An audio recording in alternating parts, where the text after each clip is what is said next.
और जब तक वो मेरे सिर पर हाथ न फेर दे, जब तक वो अपनी गोद में मुझे न ले ले, मुझे शांति मिलने वाली नहीं है। और जब तक वे हमारी अभिषेक की सामग्री को स्वीकार न कर लें और यही उनको हम कई घड़ों से स्नान करा करके अयोध्या ले न चले, तब तक मुझे शांति मिलने वाली नहीं है। परंतु शत्रुघ्न ये चित्रकूट है, सबको शांति देने वाला है, बड़ा पवित्र ये पर्वत है, सबके भाव को माने कुभाव को समाप्त करने वाला है, सद्भाव को जगाने वाला है, बड़ा पवित्र पर्वत है। शत्रुघ्न इस पर्वत के अंदर अपने और आगे बढ़ते हैं, इस महद वन के अंदर अपने आगे बढ़ते हैं। आगे बढ़ करके और थोड़े और गहन वन में गए और देखो ध्यान देना, वहां तो लक्ष्मण जी साल वृक्ष के ऊपर चढ़े थे, अब यहाँ भरत जी एक साल वृक्ष के ऊपर चढ़ते हैं। साल वृक्ष के ऊपर चढ़ करके और देखते देखे राम जी का आश्रम किधर है। तो वो ऊपर चढ़े, चढ़ करके देखा कि झंडी लगी हुई है। साल वृक्ष से बोलते हैं कि हे शत्रुघ्न, उधर झंडी लगी हुई है, हमारा मार्ग बिल्कुल ठीक है, इसी मार्ग से चलना है, बस हम राम जी की कुटिया के नजदीक पहुंच रहे हैं, ओहो हमारा परिश्रम सफल हो रहा है। इस प्रकार से भरत जी महाराज शत्रुघ्न को साथ में लिए हुए और सबको साथ में लिए हुए और आगे बढ़ रहे हैं। इधर महाराज भरत जी ने अपने जगह में भ्रातरम द्रष्टुम शत्रुघ्नम अनुदर्शयन, उन्होंने वशिष्ठ जी से कहा कि गुरुदेव अब ये संक्षिप्त मार्ग से हमारी माताओं को आप लाने का प्रबंध कीजिए और सुमंत्र आप भी जाइए। और फिर उसके बाद वे आगे बढ़े। राम दर्शन जस तरसो भरतस्यैव तस्य च, अब राम जी महाराज के दर्शन करने की इच्छा से वे भरत जी शत्रुघ्न जी को साथ में लिए हुए, निषाद राज को साथ में लिए हुए थोड़े और आगे बढ़े। ओहो और आगे बढ़े तो उनको वो पर्णकुटी के दर्शन हो गए, जिसमें राम जी महाराज विराजमान थे। उस पर्णकुटी के दूर से दर्शन हुए, भरत जी को बड़े आनंद का अनुभव हुआ। सियावर रामचंद्र की। इस प्रकार से दर्शन करते ही भरत जी महाराज का मन भर गया और मन में विचार आया कि ओहो ये देखो ये मार्ग है, अब मार्ग मिल गया। ये इस मार्ग के ऊपर ये लक्ष्मण ने कई वृक्षों के ऊपर कपड़े बांध के चिन्ह कर रखे हैं, क्योंकि लक्ष्मण यहाँ से जल लेकर के जब कुटिया में जाता होगा तो उसको किस प्रकार से मार्ग का तय करना पड़े भाई, ये चिन्ह बने हुए। ओहो ये देखो यहाँ पर हाथियों की लीद पड़ी हुई है, ये यहाँ पर भैंसों की लीद पड़ी हुई है, यहाँ पर मृगों के मींगने पड़े हुए हैं, ये यहाँ पर बकरों के मींगने पड़े हुए हैं, ये यहाँ पर ये इसका अर्थ है कि ये यहाँ पर पशु खूब बराबर आते जाते रहते हैं। ओहो यहाँ पास में ही जो है भरद्वाज ने जैसा बताया था वैसी मंदाकिनी भी बह रही है। ओह जितना जैसा मार्ग बताया बिल्कुल ठीक लग रहा है। हाथियों को तो भाई अब खूब आराम से जल पिलाओ और घोड़ों को भी जल पिलाओ और जो है फिर अपने और आगे बढ़ते हैं। फिर वो लोग तो बाद में धीरे धीरे आते रहेंगे, अपने लोग और आगे बढ़ते हैं। ओहो जगत्याम पुरुषव व्याघ्र आस्ते वीरासने रत है। आगे चल करके और जो है चित्रकूट को देख करके बोलते हैं कि वो चित्रकूट है जिसमें भगवान श्री राम विराजमान है, लेकिन मेरे जीवन को तो धिक्कार है। आज मेरे कारण से ऐसे वन के अंदर आकर के इनको रहना पड़ता है। ऐसे चलते चलते और आगे गए और फिर मन में सोचने लगे कि आज राम जी के चरणों में जाकर गिर जाऊंगा, सीता के चरणों में गिर जाऊंगा, लक्ष्मण के चरणों में गिर जाऊंगा। लोगों ने मुझे बहुत कुदृष्टि से देखा है, मेरा सारा कलंक राम जी के चरणों में जाने से मिट जाएगा। और फिर आगे उन्होंने एक बहुत बड़ी पर्णशाला को देखा। पर्णशाला को देखा कि जिसके पास ताल ताल तमाल के वृक्ष लगे हुए हैं और जिसके आगे बहुत बड़ी चौकी बनी हुई है, जहां पर अनेक प्रकार के शस्त्र रखे हुए हैं। वे शस्त्र इंद्र के शस्त्र के समान जगमगा रहे हैं और वहां जो बाण है वो सूर्य के किरणों के समान चमक रहे हैं और जो है कई बाण ऐसे जो सर्पों के समान टेढ़े टेढ़े हैं। इन शस्त्रों को देखा, उन्होंने तलवार लटकती हुई देखी और उन्होंने हाथों के जो ये चमड़े के बने हुए कवच है ये देखे और कवच दूसरे भी देखे और उसके बाद ददर्श भरतस तत्र, और दूर से भरत जी महाराज ने देखा कि कुटिया के आगे चौकी पर भगवान श्री राम जटा धारण किए हुए बड़ी प्रसन्न मुद्रा में विराजमान है, और काले मृग का उन्होंने जो है वस्त्र पहन रखा है। इस प्रकार से राम को देखा, खूब ऊंचे ऊंचे उनके कंधे हैं, महाबाहु है, पृथ्वी के सागरांत पृथ्वी पर जो शासन करने वाले हैं, फिर भी पिता की आज्ञा से जो इस प्रकार वन में बैठे ऐसे राम के दर्शन किए।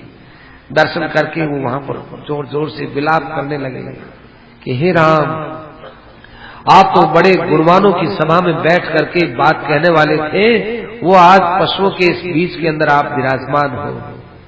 आप बड़े दिव्य दिव्य हजारों वस्त्र पहनने वाले, वो आज मृगचर्म पहने वाले हो। आपके सिरों के ऊपर बड़ा सुंदर मुकुट लगकर उस पर फूल रहते थे, आज आपके सिर के ऊपर जटाओं का भार है, और आप हजारों ब्राह्मणों को भोजन कराने के बाद फिर जो है अवशिष्ट में जो प्रसाद होता आपके लिए, कितने ही रसोई हर ग्रास की प्रसन्नता के लिए तरसते थे, वो आप यहाँ पत्ते और फल फूल खाकर के निर्वाह कर रहे हैं। आपके शरीर के ऊपर जगह जगह चंदन का लेप उचित था, वहां पर आज मिट्टी लगी हुई है। इस प्रकार से भरत जी महाराज मन ही मन में बड़ी ग्लानि का अनुभव कर रहे हैं। इत्येवं विलपन दीन, इस प्रकार से भरत जी जोर जोर से वहां पर दीन भाव से रोने लगे, और रोते रोते सीधे उछल करके गए, और उछल पर जाकर के सीधे राम जी के चरणों में उन्होंने प्रणाम किया, और प्रणाम करके कहा कि महाराज ये भरत आपके चरणों में प्रणाम करता है। उस समय में भरत के द्वारा केवल एक ही बात निकली, आर्य, बस, और कुछ नहीं निकला, और उनके वाणी से जो है सारे शब्द निकलने बंद हो गए, और उसकी जगह आंखों से आंसू ही आंसू आने लगे, और वो सिसकियां मार करके एक बच्चे के समान रोने लगे, जोर जोर से रोने लगे। इतने में शत्रुघ्न आए, उन्होंने राम जी के चरण पकड़ ली, वो भी रोने लग गए। राम जी महाराज ने उन दोनों भाइयों को उठाया, और राम जी ने उनको अपने छाती से लगाया। राम जी कुछ बोलना चाहते थे, राम जी से कुछ भी नहीं बोला गया, और राम जी भी भाई ताड़ ताड़ ताड़ ताड़ आंसू बहाते गए, और राम जी भी रोते रहे। ऐसा लग रहा था जैसे आकाश में चंद्रमा और सूर्य हो, जिस प्रकार से शुक्र और बृहस्पति के साथ में आकाश में हो। लक्ष्मण जी ये सब देख करके हाथ जोड़ करके उन्होंने भरत के चरणों में प्रणाम किया, और मन ही मन में उनको बड़ी ग्लानि हुई कि कैसे भरत के लिए मैं क्या सोचने लग गया। उसके बाद राम जी महाराज ने भरत के सिर पर हाथ फेरा, उसके पृष्ठभाग पर हाथ फेरा, और राम जी ने अब उसको कई प्रकार की बातें कही। राम ने एक राजनीति का उपदेश दिया, बड़ा सुंदर उपदेश है। कहने लगे, अरे भाई भरत, पिता को छोड़कर आप इस जंगल में किस लिए आए हो? भरत, कुछ ऐसा लगता है तुम्हारे चेहरे को देखकर पिता संसार में है या नहीं। ऐसा तो नहीं हो सकता कि पिता ने वहां शरीर रखा हो और तुम पिता की आज्ञा के बिना ही आ गए हो। यदि पिता लोकांतर चले भी गए हो तो भी भाई तुम यहां कैसे आए? क्योंकि राज्य तो तुम्हारे पास था, ऐसे राज्य को छोड़कर आना उचित थोड़ा ही था। स कच्चित ब्राह्मणों विद्वान धर्म नित्यो महाद्युति। अच्छा, हमारे जो इक्ष्वाकु वंश के उपाध्याय ब्राह्मण हैं, उनकी तुम पूजा करते हो कि नहीं? पिता की आज्ञा मानते हो कि नहीं? कौशल्या की, सुमित्रा की और केके की प्रसन्नता का तुम ध्यान रखते हो कि नहीं? देखो, अपने गुरुजनों के सामने सदा विनयी और शिष्ट रहना चाहिए। परंपरा से जो हमारी अग्नि है वो प्रज्वलित होती है कि नहीं? यज्ञ वगैरह होते हैं कि नहीं? देवताओं का, पितरों का, गुरुजनों का और अपने नौकरों का समय पर सम्मान करते हो कि नहीं? अपने जितने शस्त्र हैं उन शस्त्रों को जानने वाले सुधन्वा उन सधन्वा से बराबर सलाह करते हो कि नहीं? हमारे जो जितेंद्रीय शूरवीर पुरुष हैं उनसे बैठ करके मंत्रणा करते हो कि नहीं? देखो, सबसे ठीक ढंग से किसी बात के निष्कर्ष के ऊपर विचार करना ये अच्छे राजा के लक्षण होते हैं। ऐसा तो नहीं होता ना कि कभी तुम असमय में सोते हो और असमय में तुम जागते हो। कभी ऐसा तो नहीं होता ना कि तुम एक अकेले ही सब सोच लेते हो या भीड़ करके कोई विचार करते हो। नहीं, अपना विचार बहुत सोच समझ करके न तो अकेले करना चाहिए और न बहुत लोगों के बीच में करना चाहिए। केवल अपने विश्वस्त व्यक्ति हो उनसे किसी विषय में सलाह ले लेनी चाहिए। कोई भी काम करो, जिस काम को करें उसमें प्रयास तो कम करना पड़े और उसका फल खूब मिले, ऐसा तुम जरूर ध्यान में रखते होंगे। देखो, 1000 मूर्खों की अपेक्षा एक पंडित की सलाह लेना बड़ा श्रेष्ठ होता है। एक अमात्य यदि बुद्धिमान है, शूरवीर है, दक्ष है, तो उसके कहे अनुसार चलना चाहिए।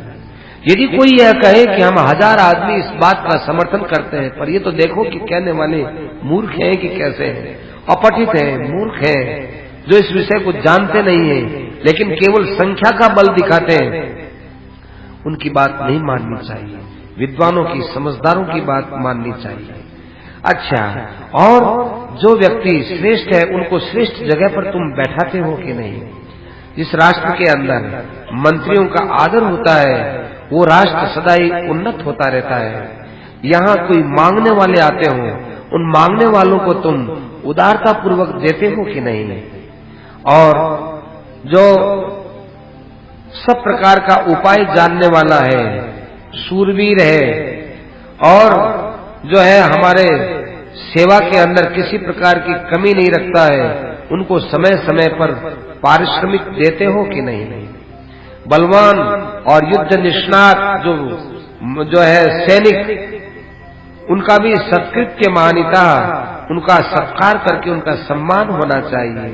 समय पर सब नौकरों का भत्ता और वेतन मिलता है कि नहीं, इस बात का तुम ध्यान रखते हो कि नहीं?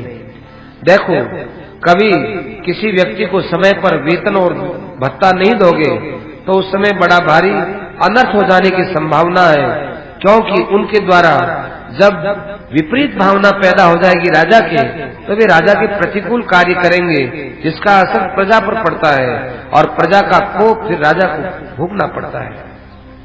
और हे भरत, यथोक्तवादी दूत है, तुम्हारे पास जो है ऐसे दूत होंगे जिनको तुम जितना काम भुलाते हो, आगे दूसरों के पास में वो थोड़े शब्दों में पूरी बात कहते होंगे, और दूसरे पक्ष की जितनी बातें हैं वे बातें अपने गुप्तचर ठीक ढंग से तुमको बताते हैं कि नहीं, इस बात का तुम ध्यान रखते हो?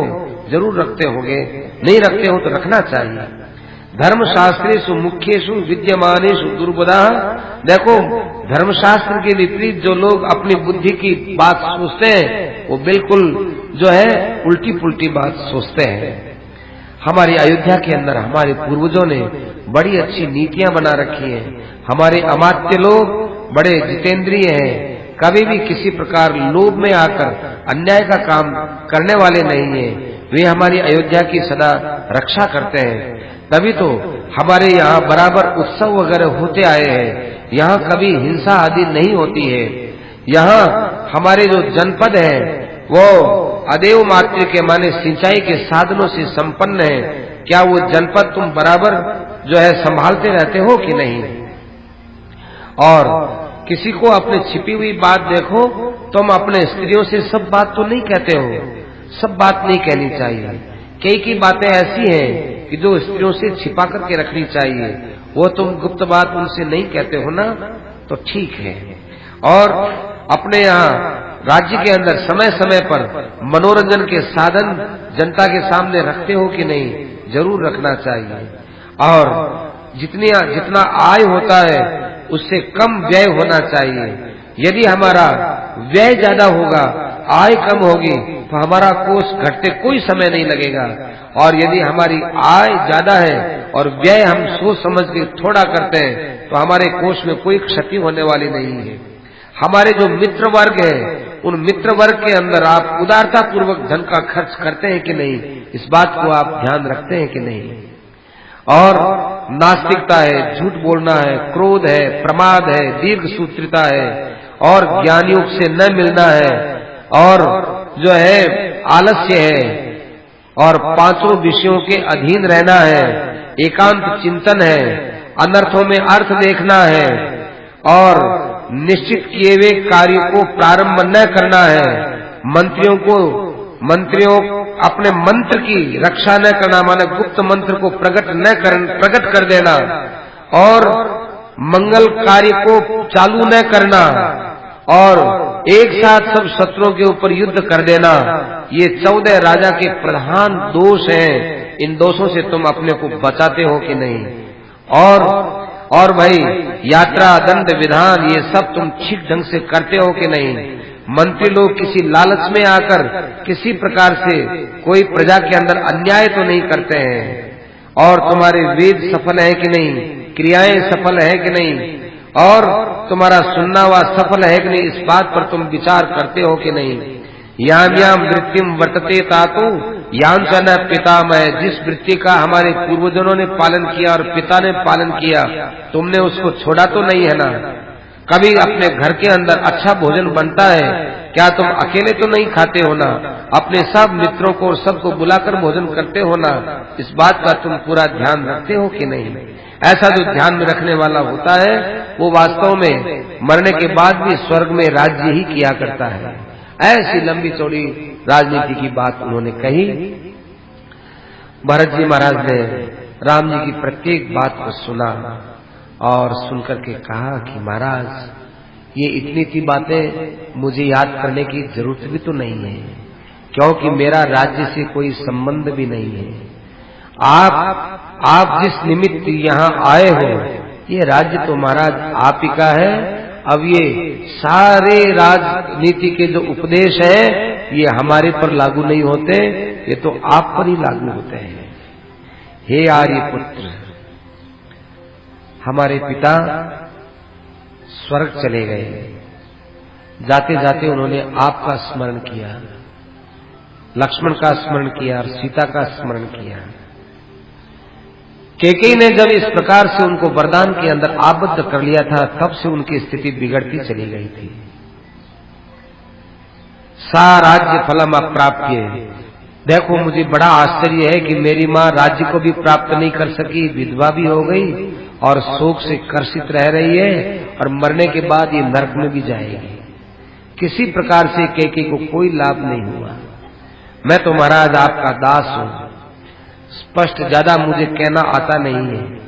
मैं तो सारी अभिषेक की सामग्री लेकर यहाँ आया हूँ, सब सेनापति प्रजा सब आए हैं, विधवा माताएं भी आपके पास आई रही हैं, सारी अयोध्या आपके पास आ गई है। अब हम तो आपके बिना शरद की रात्रि के समान अयोध्या हो गई। अब हम आपका अभिषेक करके यहाँ से हम आपको अयोध्या ले चलने के लिए आए हैं। ऐसा कहकर के राम जी के चरणों में फिर भरत जी महाराज गिर गए। राम जी ने भरत को उठाते हुए कहा, अरे भरत, तुम तो बड़े, अपना कैसा अच्छा कुल है, इस कुल के अंदर तुम कितने चरित्रवान राजकुमार हो। पर एक बात बताओ, एक तुच्छ राज्य के लिए, कोई जिसका अस्तित्व नहीं है, उसके लिए मेरे जैसा आदमी जो है अपने दिए हुए वचनों को, पिता को दिए हुए वचने को वापस वो उसको लंघन करके राज्य के सिंहासन पर जाके बैठ जाए, ये कैसे संभव है। इसमें तुम्हारा कोई दोष नहीं भरत, न तुम्हारी माता का कोई दोष है, क्योंकि मैं बचपन से तुम्हारी माँ की गोद में ही तो रहा हूं। उन्होंने कभी भी किसी प्रकार से कोई ओछा काम नहीं किया। कामकारो महाप्राज्ञ गुरुणाम सर्वदा नघ उपपन्नेषु दारेषु पुत्रेषु ते विधीयते। देखो, गुरुजनों का जो काम है उनका तो अधिकार होता है कि वे मनमाया जैसा आदेश अपनी स्त्री को दे सकते हैं और पुत्र को दे सकते हैं। तो बताओ, दशरथ जी महाराज को हमारे पर पूरा अधिकार था, उन्होंने यदि हमको वस्त्र जो है चीर वस्त्र पहन करके जंगल में जाने का आदेश दिया है तो उनके योग्य है, और हम लोगों को भी चाहिए कि उनके आदेश का हम पालन करें। माता पिता ने मिलकर के हमको आदेश दिया है, भरत उस आदेश को हम कैसे छोड़ सकते हैं। हे महाभाग, और महाराज दशरथ तो इस समय स्वर्ग में जाकर विराजमान हो गए और पीछे से हम लोग राज्य प्राप्त कर ले रहे, ये एक बड़ा भारी अनर्थ हो जाएगा। इसलिए हे भरत, अभी राज्य की तुम बात छोड़ो, 14 वर्ष के बाद हम वहां आएंगे और हम अपना राज्य ले लेंगे। कोई इसमें दोष की बात नहीं है, अभी राजा होना उचित नहीं है। भरत जी ने फिर कहा कि महाराज, मैं राजगद्दी पर कैसे बैठ सकता हूँ? मैं तो राजगद्दी स्वीकार नहीं कर सकता। राजगद्दी तो बड़ा ही स्वीकार करता है। और स समृद्धाम मया सार्धम अयोध्याम गच्छ राघव, एक काम करते हैं, आप अयोध्या चलिए, वनवास जाना है, वनवास में मैं चला जाऊंगा, मेरे वनवास में चले जाऊंगा, पिताजी की आज्ञा का भी पालन हो जाएगा और प्रजा के लिए बड़े आनंद की बात हो जाएगी। राम जी महाराज ने कहा कि जिसके लिए जो आदेश होता है उसका पालन करने में ही उसका भला होता है। उसके बाद भाई फिर भरत जी महाराज ने कहा कि पिताजी इस प्रकार से चले गए हैं, तो राम जी महाराज ने वहां पर बड़ा शोक किया और राम जी महाराज कहने लगे भरत से कि भरत, तुम तो कहते हो अयोध्या जाओ, ऐसी अयोध्या में जाकर अब क्या करेंगे जहाँ पिता तो है नहीं, पिता हमारे चले गए हैं, अब तो वनवास की अवधि पूरी करने के बाद भी हमारा आने का मन बने न बने, पिता के बिना जाकर क्या करें। फिर राम जी महाराज ने सीता से कहा, सीते तुम्हारे ससुर चले गए, लक्ष्मण तुम पितृहीन हो गए हो। ये बात भरत के मुख से अपने को सुनने को मिल रही है। इस प्रकार से बड़े गदगद हो गए और उसके बाद मंदाकिनी पर्वत के, मंदाकिनी नदी के वहां गए और वहां जाकर इंगुदी का फल लेकर और एक कपड़े के ऊपर उस फल का जो भीतर का भाग है वो उसकी ग्रास बना बना करके और वहां अर्पित करके पिता से कहा, हे पिताजी, मैं वन में रहता हूँ, मैं जैसा खाता हूँ वही तो अपने पितरों को खिला सकता हूँ। मैं पकवान नहीं खाता, मिठाई नहीं खाता, तो मैं अब मिठाई दूं भी कहां से, ये फल ही आपको दे रहा हूँ। इस प्रकार से राम जी कह करके वहां पर पिता के लिए रोने लग गए। और फिर भरत जी महाराज फिर जो है इधर खूब जब रोने की आवाज आई तो नीचे वहां दूर से सैनिक लोग, माताएं सब सोचने लगी कि ओहो, अब तो भाई भरत ने राम जी को जाकर सब बात कह दी होगी और पिता के मरण की बात कहने पर ये रो रहे हैं। इधर भाई कौशल्या है, कौशल्या जी जो सुमित्रा से बोलती है कि देखो सुमित्रे, ये रोने की आवाज राम की आ रही है, ये देखो लक्ष्मण भी रो रहे हैं, ओहो देखो पिता के निधन के समाचार से इनके मन में कष्ट तो होता ही है। चलो अब अपने भी चलते हैं, मंदाकिनी में जाकर स्नान करते हैं। वहां मंदाकिनी के वहां पर पहुंचे तो वहां पर जितने राम जी तो वहां से रवाना हो गए थे और जो इंगुली के फल के ग्रास वहां पर बनाए हुए थे उसको सबको एक देखो सुमित्रे, यहाँ आकर के राम ने पिता के लिए तर्पण दिया है, बेचारे ने फल का तर्पण किया है, पर वही करे क्या, इसका जो खाद्य होता है उसी से ही वो तर्पण दिया जाएगा। कौशल्या ने कहा कि हे प्राणनाथ, आप अपने पुत्र के द्वारा ऐसे ही पिंडदान के योग्य थोड़े ही थे, पर क्या करें, समय परिस्थिति दैव भाग्य कुछ ऐसा ही है। इस प्रकार से कैकेयी बहुत वहां पर रोने लगी और इधर वशिष्ठ जी महाराज सारी सेना को बोल ही दिए थे, सब जो है उस मार्ग से चलकर राम जी के पास आ रहे हैं। माताएं जब उस मार्ग से राम जी की कुटिया पर पहुंची तो राम जी ने, लक्ष्मण जी ने, सीता जी ने तीनों आगे बढ़कर के कौशल्या के चरणों में प्रणाम किया, सुमित्रा के चरणों में प्रणाम किया और कैकेयी के चरणों में प्रणाम किया। कौशल्या ने कहा कि सीता को प्रणाम, सीता ने पहले राम जी ने प्रणाम किया, फिर लक्ष्मण जी ने किया, फिर सीता ने किया। सीता ने जब प्रणाम किया तो कौशल्या बोली कि सीते, तुम्हें देखकर तो मैं बहुत ही दुखी हो रही थी। देखो तुम्हारा पद्म के समान कोमल शरीर है, इसके ऊपर तो सदा ही चंदन का लेप उचित होता था, लेकिन यहाँ पर देखो मिट्टी की हवा तुमको लग रही है, तुम्हारा मुख देख करके मेरे मन में शोक पैदा हो रहा है। इस प्रकार से कौशल्या जी ने कहा तो सीता जी वहां पर बुरी तरह से रोने लग गई। राम जी महाराज ने कौशल्या जी से कहा कि देखो, सीता को तो यहाँ किसी प्रकार से कोई कष्ट भी नहीं है। इस प्रकार से सब लोग वहां पर बैठे हैं और पीछे से सब लोग आ करके अपने अपने स्थान पर बैठ गए। सब के आ जाने के बाद एक ही सबके अंदर इच्छा है, अब देखें राम जी क्या कहेंगे और अब भरत क्या कहेंगे। ऐसी वहां पर सभा लगी हुई है और अब आगे एक दूसरे के साथ में जो बातचीत होती है उसका प्रसंग अगली कथा में कहने का।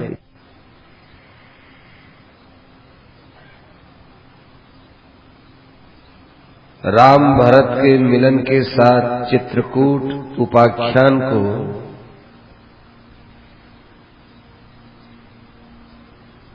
भरत कृपा से उपस्थित कर रहे हैं।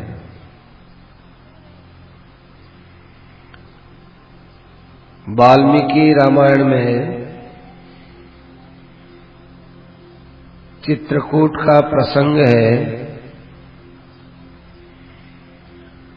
ये बहुत विचित्र प्रसंग है। वाल्मीकि रामायण में और अध्यात्म रामायण में जनक जी महाराज का यहाँ आना नहीं होता। गोस्वामी जी महाराज के रामचरितमानस में चित्रकूट के प्रसंग में जनक जी महाराज आते हैं। बहुतों को संदेह हो जाता है कि ये रामचरित्र सही है या ये रामचरित्र सही है। अलग अलग ऋषियों ने, अलग अलग कवियों ने अलग अलग कथा लिखी है, लेकिन सही कौन सी है? तो इस विषय में पहले भी निवेदन किया जा चुका है और अब फिर इस विषय में बता देते हैं कि भगवान का केवल एक बार ही रामावतार नहीं हुआ है कि उसमें हम एक बंधे हुए अवतार की बात बता सकें। जितनी बार त्रेता युग होता है और जहां जहां अनंत ब्रह्मांडों में त्रेता युग आता है वहां वहां भगवान श्री राम का अवतार होता ही रहता है। अपने इस ब्रह्मांड में अभी कलयुग है तो किसी ब्रह्मांड में अभी त्रेता युग है, किसी ब्रह्मांड में अभी सतयुग है, किसी ब्रह्मांड में घोर कलयुग है, किसी ब्रह्मांड में सतयुग का अंत चल रहा है, किसी ब्रह्मांड में द्वापर चल रहा है, कहीं द्वापर का अंत चल रहा है। अनंत ब्रह्मांड है, अनंत काल है। इसी प्रकार अनंत हरि का अवतार है। हरि अनंत, हरि कथा अनंता। इस बात को हमारे ऋषि मुनि कल्प भेद के नाम से बता देते हैं। माने किसी कल्प में ये कथा सही है, किसी कल्प में ये कथा सही है। कल्प माने समय। एक ब्रह्मांड के उस समय में वो कथा बिल्कुल सही है कि जिसमें जनक जी महाराज आए हैं, और एक ब्रह्मांड में वो कथा सही है जिसमें जनक जी नहीं आए हैं। क्योंकि राम जी के अवतार होते ही रहते हैं, बार बार। अभी होते क्या रहते हैं, हो रहा है। किसी ब्रह्मांड में भगवान राम का जन्म हो रहा है, किसी ब्रह्मांड में वनगमन हो रहा है, किसी ब्रह्मांड में रावण के साथ युद्ध होता ही रहता है। अपने लिए बड़े सौभाग्य की बात है, भगवान की कृपा है और संत महापुरुषों की कृपा है कि अपने को इस युग के अंदर वाल्मीकि रामायण सुनने को मिलता है। ये राम आयन है, राम आयन एक ही बात है, माने राम जी के रहने की जगह है। आयन माने रहने की जगह। सर्वत्र व्यापक राम है, वो कथा के द्वारा उपलब्ध होते हैं। जैसे बिजली सब तार में है, पर जहां पंखा है, जहां लाइट है, वहां पर बिजली उपलब्ध होती है। ऐसे भगवान यहाँ उपलब्ध होते हैं। और कितनी महिमा है हमारे रामचरित्र की कि स्वयं राम जी बड़े प्रेम के साथ सुनते हैं। आप कहीं पर भी देख लो, रामचरितमानस में भगवान शंकर सुनाते हैं और जगत जननी माता पार्वती उसको सुनती है। अध्यात्म रामायण में भगवान शंकर कैलाश पर्वत में बोलते हैं तो पार्वती जी सुनती है। वाल्मीकि रामायण को ये लव और कुश गाते हैं और राम जी इसको सुनते हैं।